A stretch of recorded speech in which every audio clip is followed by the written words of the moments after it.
what Japan does not need. An imminent earthquake warning just issued for several regions of the country, on edge there, on edge here, because it really didn't start with Japan. Take a look at what experts are increasingly calling the so-called ring of fire that is circling the entire Pacific Ocean. Do you remember Chile's massive earthquake about a year ago? Then we had that big one in New Zealand just last month. Then, of course, Japan. And if this clockwise trend continues, my next guest says North America looks to be on tap next. Don't laugh. Geologist Jim Birkeland is worried, and when he worries, you should worry too. Jim accurately predicted, get this, the 1989 so-called World Series earthquake 4 days before it shook the San Francisco Bay Area. And Jim says this month is of particular concern. Why, Jim? The month of October, March, and April are the three most devastating earthquakes in terms of damage in the San Francisco Bay Area in history. And we're having, on the 19th of this month, not only the full moon, but within an hour, the closest approach to the moon until the year 2016. And the next day is the equinoctial tide. So you're bringing together three of the maximum tide-raising forces.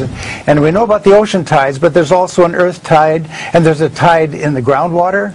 And all of these help to release sudden built-up strain and cause earthquakes. All right, but that would seem to imply that we could be looking at a very imminent event in the United States within the next week or two. Is that right? Yes, what I call a seismic window. This top seismic window in years is developing between the 19th and 26th of this month. And this was 7.0 monster, and it says geologists had warned about it. And the week earlier, they were talking about the tides, not to worry about the really high tides coming up. Well, I think there's worry here too. All right, so let me just understand. You're a genius. I'm not, so I just want to follow your fine brain on this. Not a genius. What you're saying is that there is a certain order to this, even though it doesn't appear like it. For a lot of folks, it just seems like random events.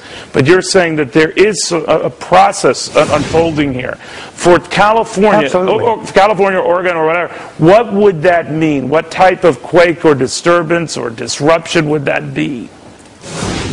Well, if it was one in the northwest, in the Cascadia Trench, like we had in 1700, that would be a 9-magnitude quake. I'm not predicting that. But I'm saying we've just had a massive fish kill. Maybe 1 million fish died in Redondo Beach. They had a massive fish sweep in Mexico. We just had a bunch of whales come in close to San Diego. And what is that presage? When you have events like that, what does that generally mean? What's going on in the waters? It changes in the magnetic field that often precede larger earthquakes. Most animals have the mineral magnetite in their bodies, including people, but it causes homing pigeons to enable them to get home. Just before big quakes, they often can't get home. There's a delay factor.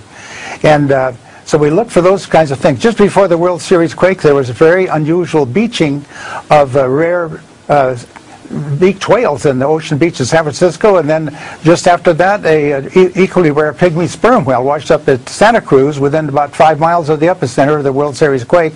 And that kind of beaching had never occurred before nor since. So we're looking for strange fish coming into from deep water into shallow water, wild animals coming into cities. I used to just scoff at these kinds of things because I was a mainstream geologist until I found out that earthquakes were fitting a pattern. The big earthquake in the Indian Ocean followed the most massive beachings of whales in Taiwan, not Taiwan, but New Zealand and Australia and Tasmania. And then within a couple of days, they had a 8.3 south of New Zealand, and then came the 9.1 in the Indian Ocean with a big tsunami on the very day of the full moon. Wow. The previous big quake and tsunami was in Alaska, was the 9.2 magnitude event on the day of the full moon, on the 27th of March. All right, Jim, so bottom line, we have a lot to watch, and believe me, your track record compels us to watch it. Jim, thank you very much. I hope you're wrong, buddy. I really hope you're wrong, but your record seems to... Well, especially at this time. Right. All right, buddy. The world history, and it's not good. All right, sir. Thank you very much. Jim Birkeland in San Francisco. He's a pretty good geologist.